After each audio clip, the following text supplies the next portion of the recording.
Welcome to Decision Vision, a podcast series focusing on critical business decisions. Brought to you by Brady Ware & Company. Brady Ware is a regional, full-service accounting and advisory firm that helps businesses and entrepreneurs make visions a reality. Welcome to Decision Vision, a podcast giving you, the listener, clear vision to make great decisions. In each episode, we discuss the process of decision-making on a different topic from the business owner's or executive's perspective. We aren't necessarily telling you what to do, but we can put you in a position to make an informed decision on your own and understand when you might need help along the way. My name is Mike Blake, and I'm your host for today's program. I'm the managing partner of Brady Ware Arpeggio, a data-driven management consultancy which brings clarity to owners and managers of unique businesses facing unique strategic decisions. Our parent, Brady Ware & Company, is sponsoring this podcast. Brady Ware is a public accounting firm with offices in Dayton, Ohio, Alpharetta, Georgia, Columbus, Ohio, and Richmond, Indiana. If you would like to engage with me on my social media with my chart of the day and other content, I'm on LinkedIn as myself and at Unblakeable on Facebook, Twitter, Clubhouse, and Instagram. I also host a LinkedIn group called Unblakeable's Group That Doesn't Suck. So please join that as well if you would like to engage. Today's topic is, should I integrate cryptocurrency into my business? And this is a topic I've wanted to do for a while.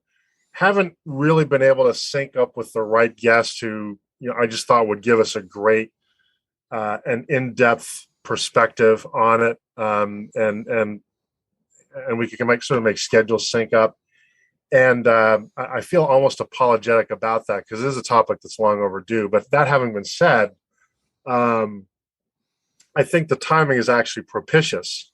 Cryptocurrency has always, of course, been a little bit of a roller coaster ride. But right now, as of late, cryptocurrencies, I think in a way that's surprising to me anyway, have been retrenching quite a bit over the last several weeks. Which frankly I find surprising, which probably reflects my own ignorance of the dynamics of cryptocurrency. I would have bet a couple of months' mortgage that cryptocurrencies would have become stronger after the Russian attack on Ukraine and ensuing financial sanctions that I think would have motivated a lot more activity to circumvent conventional and national banking systems. And maybe that is happening, but not enough to overcome other forces that are at play here. So because of what's going on in the crypto markets, I think this is as really as well-timed a topic as any to talk about this. And I hope that you'll agree. I think it's also important because I think everybody by now has heard the word or term cryptocurrency. They've heard of Bitcoin. But it really is remarkable how few people actually know what it is. As it happens, I happen to do a lot of work in the cryptocurrency e-wallet exchange space, some work with crypto miners and valuing or appraising their businesses.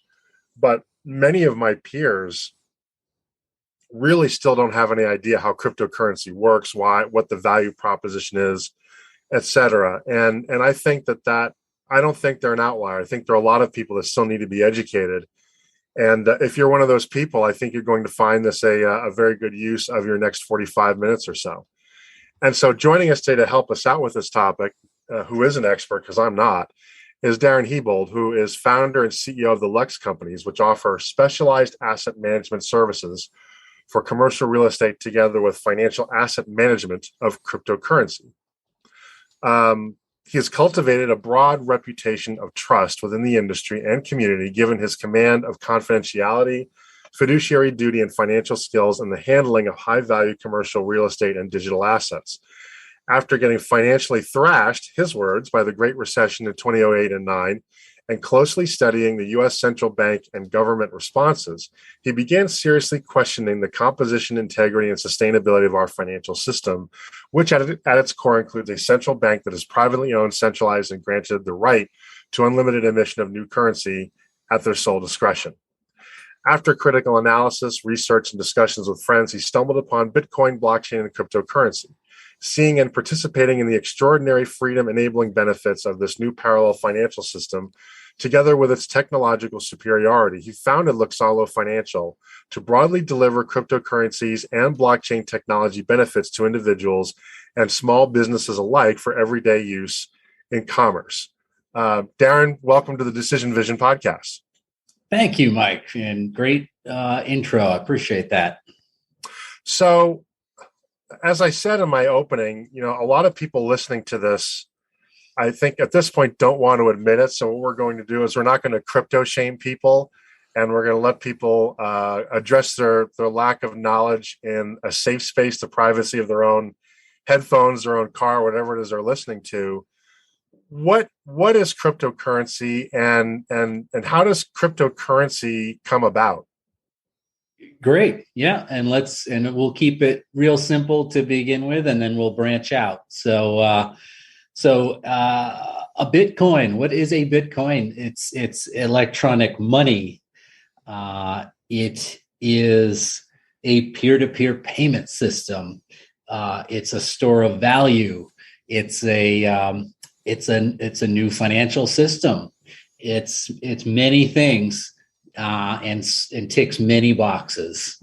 And this is something that we saw come out of the ashes of the last financial collapse after 2008.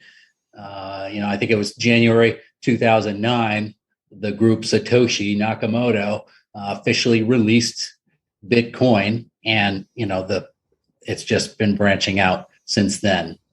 I just wonder where we start, maybe, Mike, to keep it simple. I think. The question I'm asked a lot, and I probably give a barely adequate answer, is how is cryptocurrency created? Right? We know about crypto miners. Most people have never seen a crypto mining rig. They don't understand why people are buying PC gamer hardware to create this virtual or cyber currency.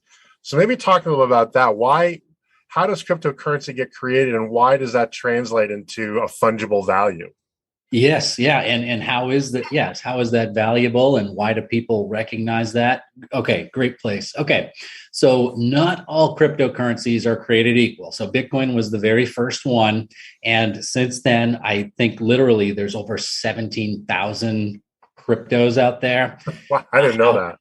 Yeah, it's just insane. And frankly, it's a little bit of a junkyard out there. And I think we in the industry would probably agree that you could probably count literally on maybe one hand how many of those 17,000 cryptos could be, reasonably considered money.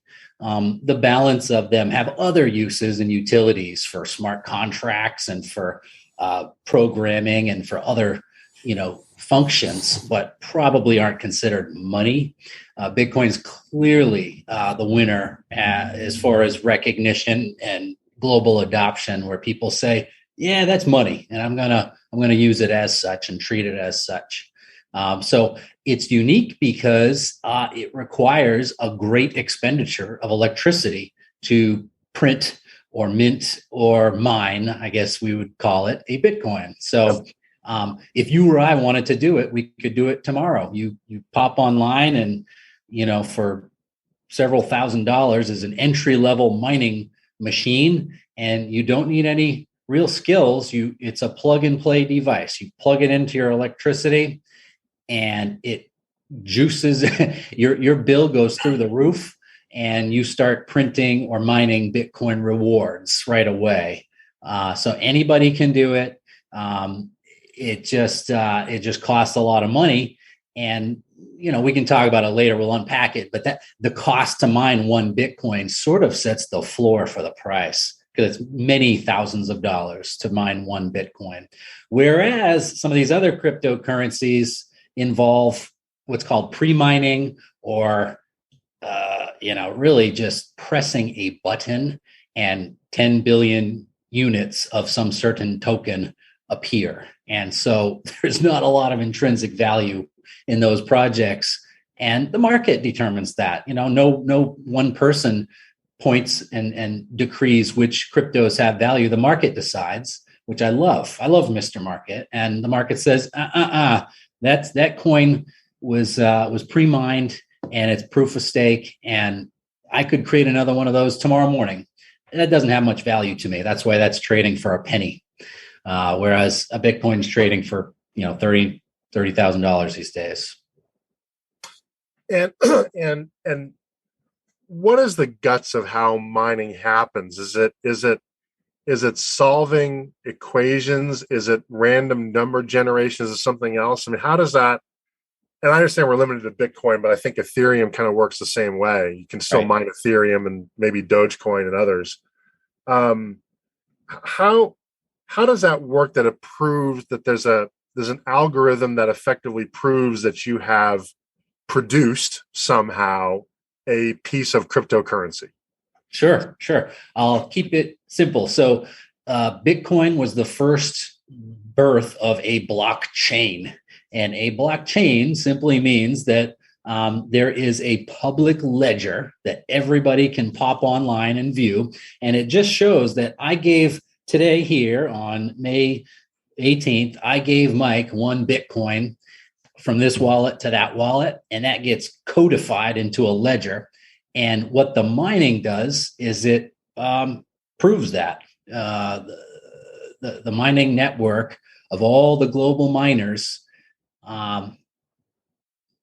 performs calculations and proves cryptographically that, yep, Daren's wallet gave Mike's wallet 1 Bitcoin on said date and time. It's indisputable. It's immutable, meaning nobody can go back in time and change it. It's auditable, and everybody agrees that it happened. So it's a very crucial. It sounds trivial just to prove that I gave you money, but how else do we? How else does a financial system work without a ledger that everybody can agree on? And mining is the way to secure that. And so the people that have these rigs and spend not just thousands, but I mean, there's industrial scale mining facilities where people have invested $300 million, as you probably know, and they get paid to run those machines in the form of Bitcoin rewards. So they run these machines, and then periodically over time, every 10 minutes, actually, the Bitcoin network kicks out some Bitcoin rewards to the miner who successfully hashed that particular transaction. And there's an even distribution, so everybody gets their fair share of the Bitcoin rewards, everybody who's mining. Okay. Now, the number, I have to admit, I'm supposed to know this, but I didn't. 17,000 different cryptocurrencies, right? And most people do well if they can name one or more than one. How do they differ? You know, we think of currencies, of course, national currency, the euro, the dollar, the yen, et cetera. But how do 17,000 different cryptocurrencies differentiate? And how do you decide which one or ones as a business you want to trade in or deal in? Yeah, it's a great question. Okay. I would say just broadly, I would call them coins and tokens is kind of what the industry has settled upon. Coins generally refer to if something can be identified as money.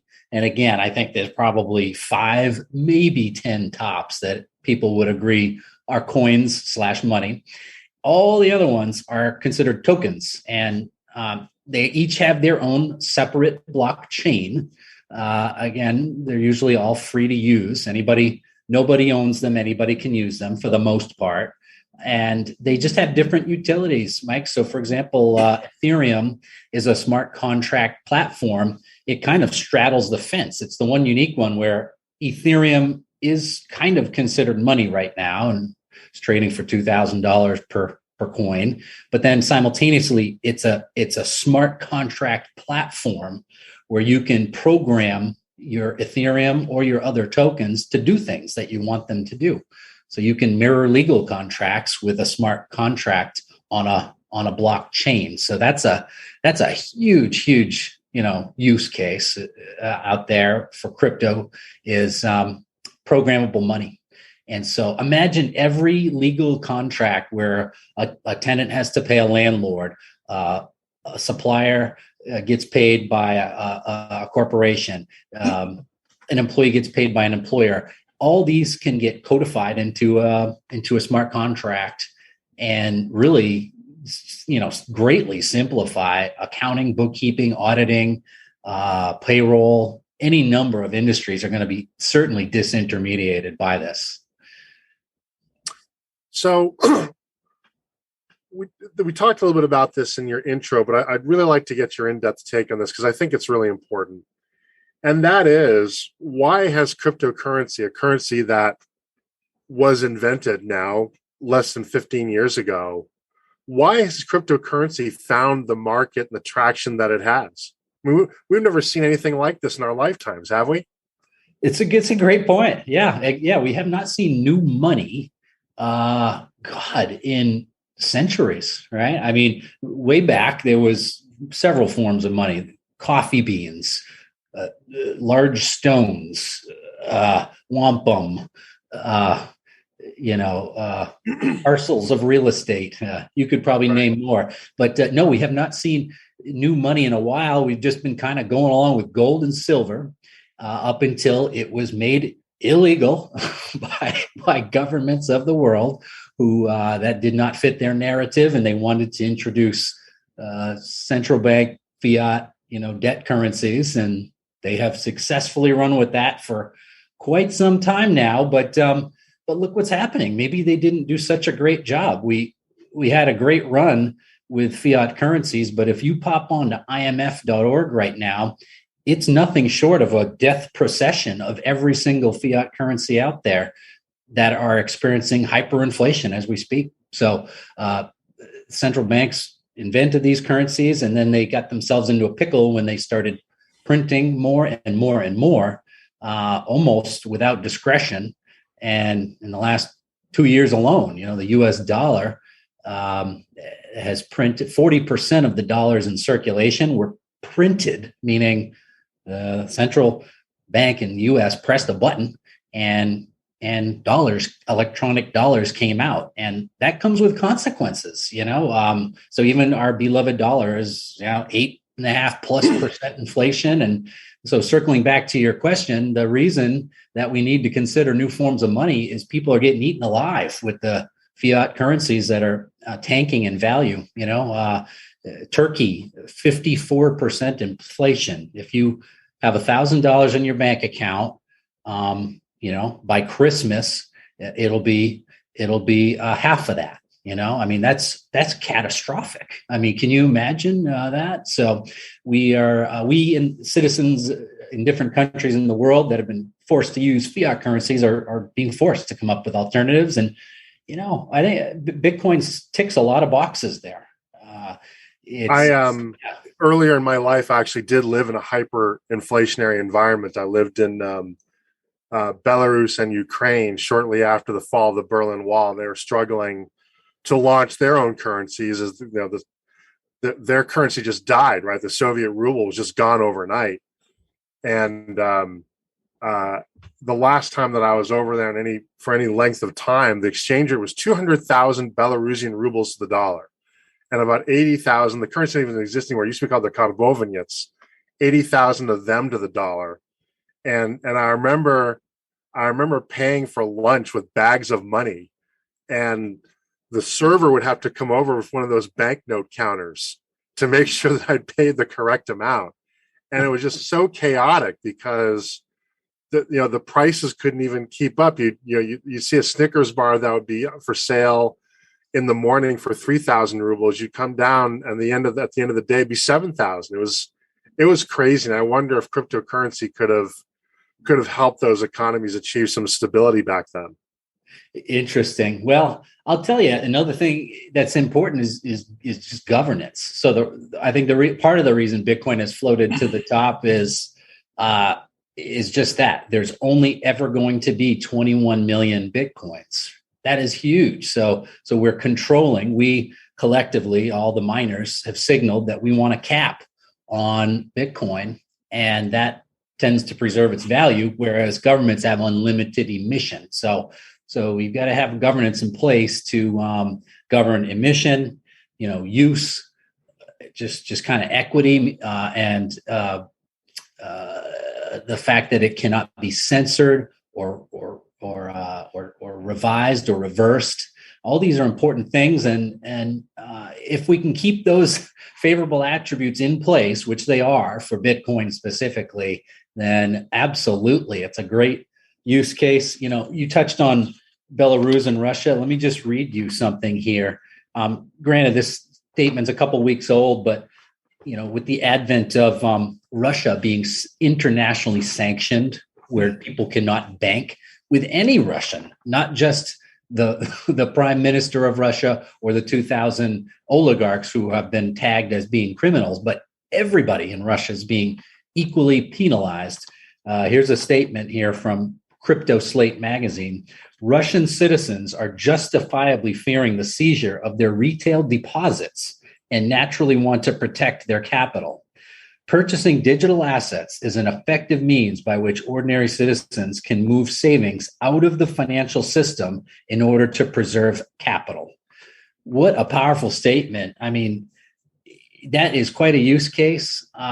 If I've ever heard one, another one was the Canadian truckers who did not break any law, were never convicted of a crime, but their banks froze their accounts just politically. They just didn't appreciate truckers driving around talking about freedom. That's a threat. So they froze bank accounts left and right, and citizens were left without legal recourse other than accepting donations via cryptocurrencies. So another use case. I guess more and more we're seeing it that it's become cool for governments to become tyrannical and sort of take matters into their own hands, including their central bank money policies. And it's really not funny to the average person who has worked their whole life to establish some savings and is starting to see it just melt away via inflation and such. So a key feature of cryptocurrency, I think, and correct me if I'm wrong, please, is that there is no king or queen of Bitcoin. There is no Bitcoin chairperson. There is no czar. It's just out there, right? And it's self-regulating, self-trading, and that's it. That's it. No one owns it. Everyone can use it. Exactly. And it is literally free. You can be a dirt farmer in a foreign country, and you can download a wallet and begin using it immediately. And no one can stop you or ask you what you're doing or why. And that's just fantastic. There's no intermediaries too, it's direct peer-to-peer payments. Are you familiar with FATCA, the relatively new regulation about disclosing international payments? I forget, it's an acronym for something. I forget what it's called, but you probably went into it. Yeah. Is that driving cryptocurrency too? Because man, what a pain! Yeah. What a pain that regulation is. Not that it costs that much, but the burden of complying with that paperwork. I've ridden shotgun with people that are doing it when they're buying or selling businesses, transferring assets. It is a monster. The notion of borders literally becomes foolish when you start working in cryptocurrency. You say, why do I have to stop, get frisked, hassled, taxed, chipped, and tracked just because I want to give Mike some money because he's over that border over there, be it a federal, state, or international border? It's silly. And there's very few instances when I think it's a legitimate hassle, to be honest with you. So, if there are people that are going to violate laws, and no matter what type of money is in use at the contemporary time, certain number of people are going to violate laws. But just the fact that I'm sending money over a border, I'm not sure how that entitles all manner of authorities to hassle me and possibly censor and resist my transaction. And for those of you scoring at home, FATCA, FATCA stands for Foreign Account Tax Compliance Act. Sorry I didn't have that prepared. That was an off-the-cuff question I thought of. But take a look at it. It is burdensome. Whether you agree with it or not, I don't think anybody disagrees that it's burdensome. So, Daren, this is a business podcast. What is the killer app for a business person to start using or expand the use of cryptocurrency in their business? Great. Awesome question. Let's get right to it. So here we are. We're 12 years into Bitcoin. There's two killer apps right now for business, and I'm using them both. Okay. First one is hold Bitcoin specifically on your balance sheet of your business. Okay. That serves several purposes. First of all, it's ballast on your balance sheet. It's owner's equity that you can carry short, medium, or long term as just additional equity within your company that tends to grow over time. I mean, if you look at the long haul, it generally is going to appreciate over time passively without doing anything. The second thing you can do with that Bitcoin on your balance sheet is it's lending collateral. So we and your listeners out there can become your own bank. So you can post for every Bitcoin you post. Well, let me back up. Okay, so you're holding a tranche of Bitcoins on your corporate balance sheet. Those are Bitcoins. You say, okay, great, but I need USD to operate my business. I need some working capital. I need a revolving line of credit. You usually go to the bank to get that. Now, crypto banks have emerged where they say, hey, Mike, post your Bitcoins with us as collateral, and we'll give you up to a 50% loan in US dollars that you can use for whatever purpose you want. You don't need underwriting. It's just simply a balance sheet loan. And we can offer you a very competitive interest rate of about 4.95%. How's that sound to you? Oh, it sounds fantastic to me, and I use it all the time. So we've taken a portion of our corporate treasury and posted as collateral in some of these trusted crypto banks who have lent us US dollars that we can use for working capital. It's a fantastic instrument. And what happens is, as time goes on, the value of my collateral goes up, and we say to ourselves, I look at my partner and we say, all right, you know what? Let's retire that loan and go get a new 50% loan based on an increased value of our Bitcoins that we own. So that's the first killer use for businesses, Mike. And the second one, we haven't mentioned this phrase yet, but one cryptocurrency that we believe in is USDC. USDC is issued by Circle Financial in Boston. It is a digital version of a dollar. It's pegged 1-to-1 with the dollar with audited reserves. And what you can do with that digital dollar is go to these same crypto banks that I was describing and earn a meaningful interest rate. So the savings account is back. You know, I mean, when's the last time we were getting 4, 5, 6, 7% interest rate in a bank account? Perhaps the early 90s. Ages ago. And now it's gone. Now it's a fraction of 1%. And with inflation, you lose. So now you can take your US dollars, convert them to USDC, which we believe is the forerunner of stable coins, and post them on deposit with these crypto banks and earn something in that range that I just said. 4 to 7% is kind of the prevailing rate.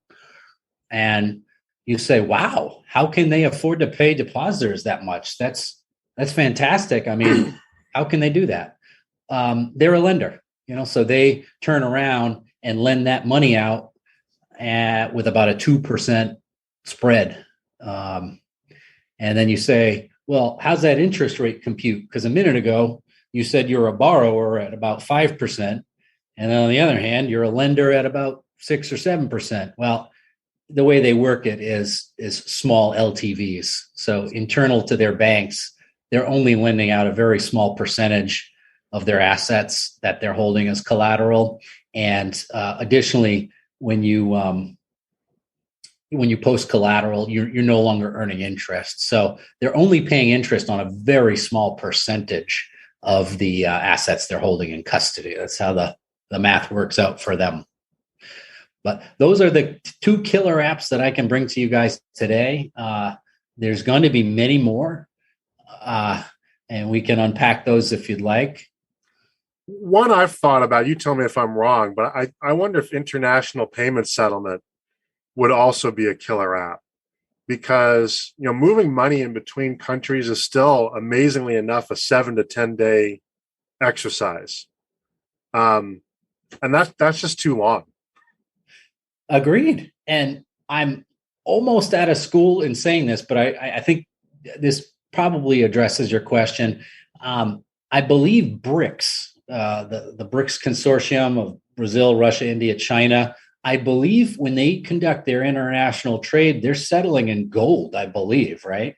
I don't know if it's physical or if it's promissory notes of gold, but yeah, think about that. If they could settle in Bitcoin, you can send $20 billion and it costs you a mining fee of just over $1 right now.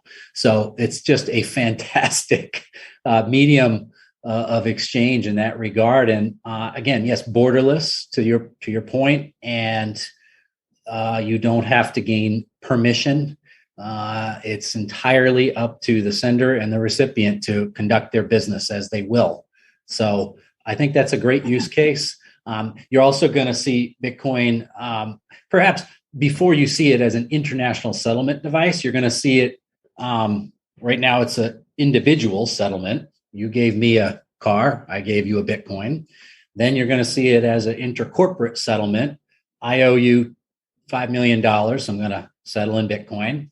Then you're going to see it governmental and then international. So it's scaling up. It's no longer a tool for geeks to trade on the web with, and nobody else cares about it. Now, I know you have a background in real estate as well, so I'm curious about your view on this question. Is that, I wonder if cryptocurrency in general, and Bitcoin in particular, has a role to play for real estate, especially given the velocity of transactions, right? And my own personal story. We're considering property in Portugal for retirement, but properties are going as fast there, just as fast as they are here. Right, telling somebody, hey, I want to buy the house, but you got to wait 7 to 10 days before the money shows up. You're going to lose real estate opportunities if you have to wait that long for the money to show up. Yeah, you got it. Yeah, so boy, there's a lot of boxes that crypto ticks as far as real estate transactions. So where do we start? Let's see. I guess I would start by saying, yeah, it's very fluid and liquid. There is no, if you find a property you like, you can escrow your deposit with a title company in 30 seconds. Yep. It's done. Yeah. Boom. And in the future, I think you're going to see associated with that deposit, Mike, you're going to see a smart contract replace title agencies. Oh, so yeah, sure. Like, here's a transaction. You log into a web-based console and there's 14 steps required. And step 1 is, sign a purchase agreement. Step 2 is, here's the Bitcoin address for your deposit. Step 3 is attorneys conduct title work and upload their results, et cetera, et cetera. So there will be essentially an algorithmic title closing agency of the future. I'd love to do it. I just, it's another startup I don't have time for right now. Maybe somebody else can do that. Yeah, there's plenty of room. So we've talked about all the positives about cryptocurrency. What are the pitfalls of the risks? What is somebody thinking about deepening their relationship with crypto in their business? What do they need to be aware of? What are the potential gotchas if you're not careful? Sure. Yeah. Okay. First of all, I would start with just like selection of coin. There's just all too few cryptocurrencies that will be around 5 or 10 years from now. So, we at our exchange, when we're advising desk clients, we say, listen, just stick with, this short list of 5 potential coins to put into your portfolio. So that number 1 would be selection and longevity. Number 2, everybody's very focused on the price. And right now, it's kind of a buzzsaw. The prices of all cryptos and frankly, even Wall Street and commodity assets are just all over the map. And there's been a big drawdown in the last 6 months. It's like a 35% drawdown across like all commodities and securities and cryptos in the last 6 months. And there's a lot of forces at play, and not everybody wants to see Bitcoin succeed. There's just a lot of vested interests who would much rather that it be uninvented and go back where it came from, because they like earning 3% transaction fees. They like having unlimited central bank fiat emissions. They like having total control over everybody's movements. And there's instruments to bring cryptos down, like derivatives and shorting. And so there's that. And then thirdly, I would say storage. So the beauty of cryptocurrency is one piece we haven't touched on is just custody. You no longer have to place your money in custody with someone else. You can engage in 100% self-custody, meaning you hold your wallet. Or you can do what we have chosen after 4 years of careful planning, which is collaborative custody, which is Mike holds a key and our firm, Luxolo Financial, holds the other key. And then we send you home with a backup key. So you hold 2 of 3 keys to your crypto wallet, and we hold one.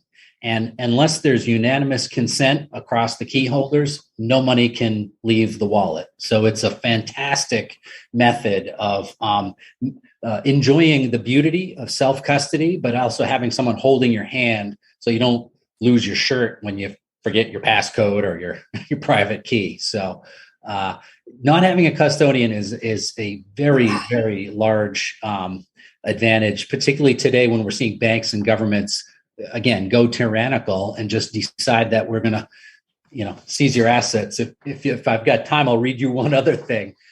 There's a very large online exchange that I'm sure we've all heard of, and they just released in their latest 10Q SEC filing the following statement: because custodially held crypto assets may be considered to be the property of a bankruptcy estate, in the event of bankruptcy, the crypto assets we hold in custody on behalf of you, our customer, could be subject to bankruptcy proceedings. And such customers could be treated as general unsecured creditors. Wow. Think about that. That is called a bail-in. If you guys aren't familiar with it, that's when a bank or company becomes insolvent due to a run on withdrawals.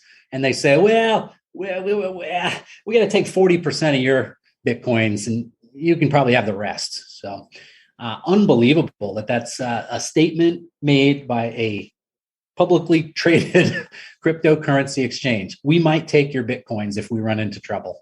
So that's why you don't want custody. That is exactly why. So consider holding your crypto in your own wallets or in a collaborative custody environment. You can set up your attorney or your accountant or your trustee with a key. There's many ways to mirror legal frameworks with the signatories on a wallet. That custody question brings an idea that's half-baked, and maybe it's totally stupid, so you can feel free to tell me that. It's just the internet. And that is this, that, for good or ill, I do a lot of work with partnerships that are not working out, and one partner is going to buy the other out, and they just couldn't agree on stuff. And one of the issues that comes up often is simple governance, right? Who has the right to sign that check? Who has the right to make a distribution? Who has the right to take out that loan or repay a loan? That sort of thing. And historically, companies have had to give, just for expediency, have had to give one shareholder kind of the keys to the kingdom and hope that they obey the rules and do the right thing. Because trying to put 2 or 3 signatures in the same check and get everybody in the same room, and the technology is not there to do that in a very wieldy way. But it occurs to me with cryptocurrency, right, where literally all you'd have to do is everybody just kind of put their thumbprints in the phone to authorize a transaction or not authorize a transaction, could actually be a fantastic governance tool. Absolutely. You nailed it. So you're able to take what was an informal governance plan, like the 2 dudes have to both sign all checks over $5,000. Well, that's not enforceable. And it's impossible to hard to implement in practice for sure. Yeah. Whereas with cryptocurrency, you can strictly enforce all this with software. And that's how I run my company. My partner and I require unanimous consent for all withdrawals, both fiat and crypto. And it's just a fantastic advent. And and it applies not just to businesses, Mike, but I mean, I'm just thinking of, real estate transactions with his lawyers, title agents, trustees, various adverse parties, just things where you need an absolutely objective and bulletproof governance. You can implement that without trouble. It's built right in to the Bitcoin blockchain functionality. You don't need to be a software programmer. That functionality is built in. Can you think of a kind of business that shouldn't be fooling with cryptocurrency? Is there somebody that, this isn't for you? Yeah, it's interesting. I mean, you probably, both individually and corporately, you probably have to have some risk tolerance. Mm-hmm. You probably have to have a longer view on your treasury assets. I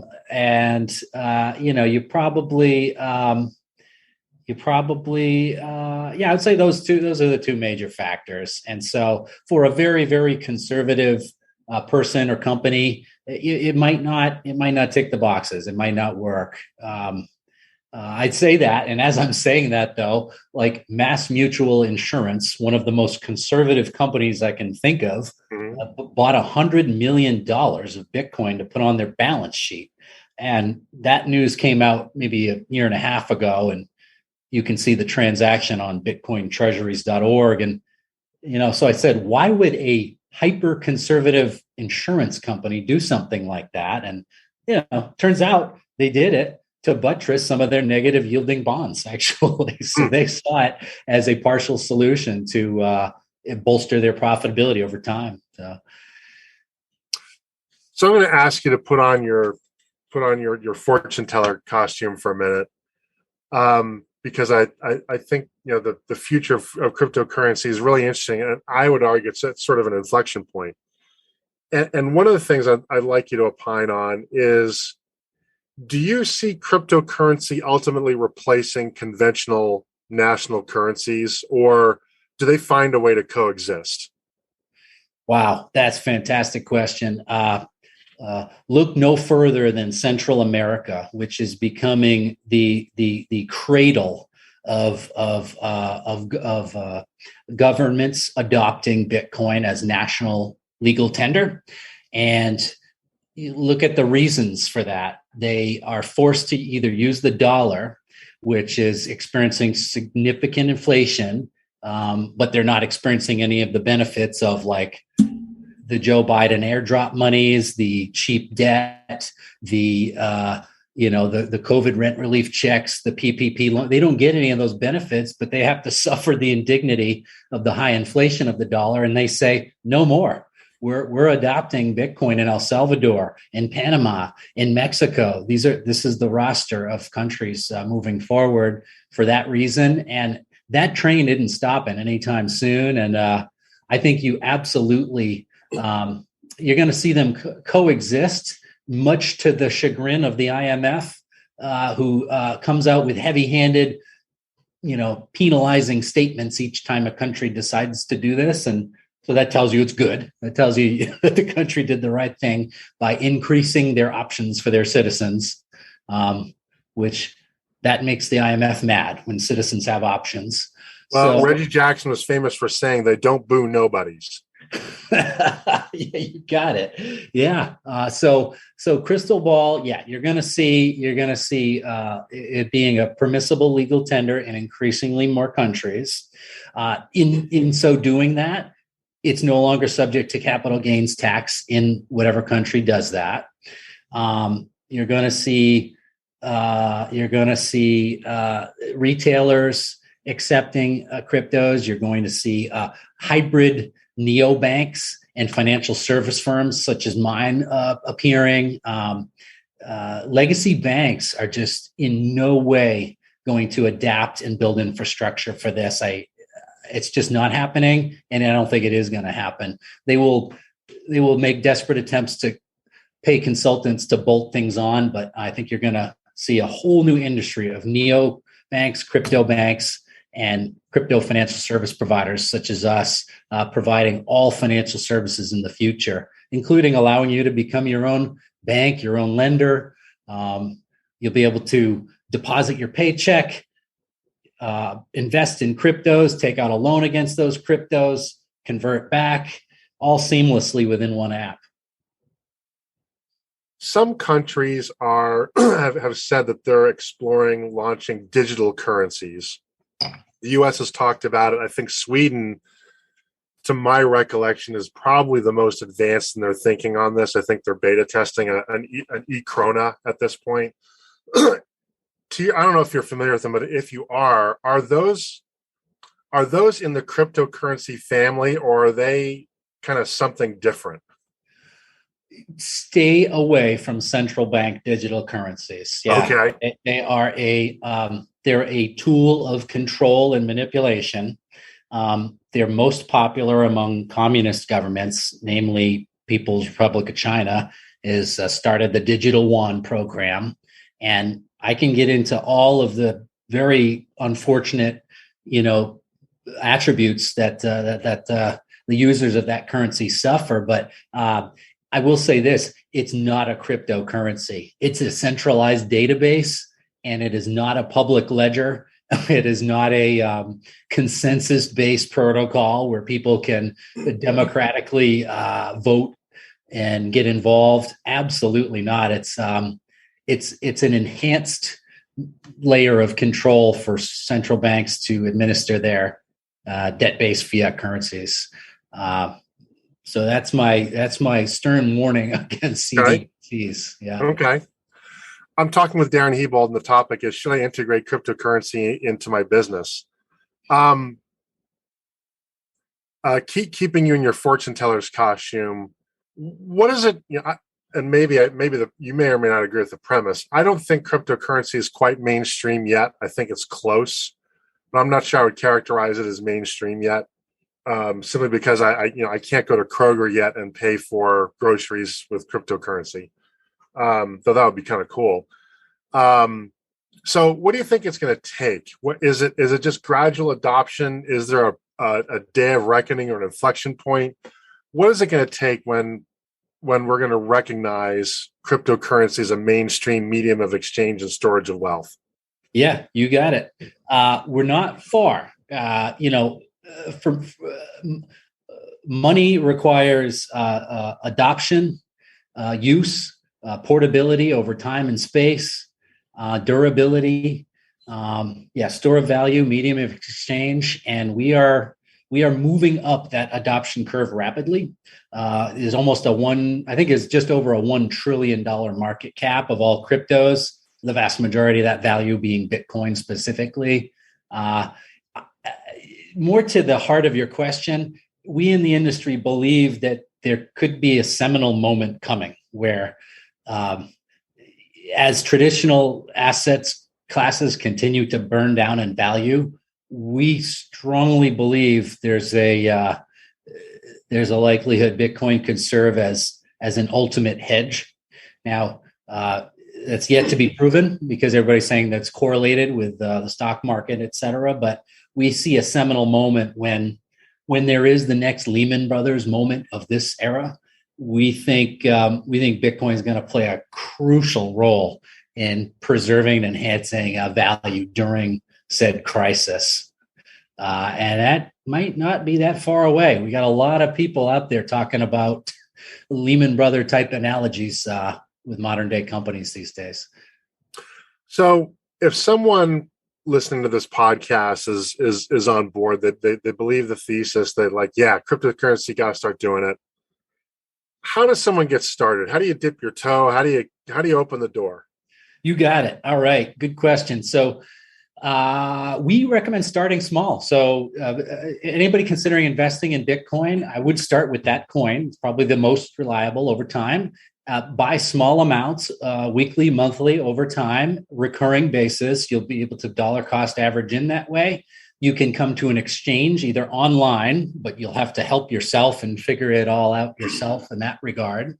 Or you can come to an in-person over-the-counter concierge exchange, like my firm, for example. I'm one of just a handful in the country that does this, where you can walk or phone in Luxolo Financial here in Portland, Maine, right on Marginal Way, or phone in, and we will walk you through the process of setting up a wallet and funding your exchange transaction, either on a one-time or a recurring basis. And one of the wealthiest persons I know, you're gonna like this.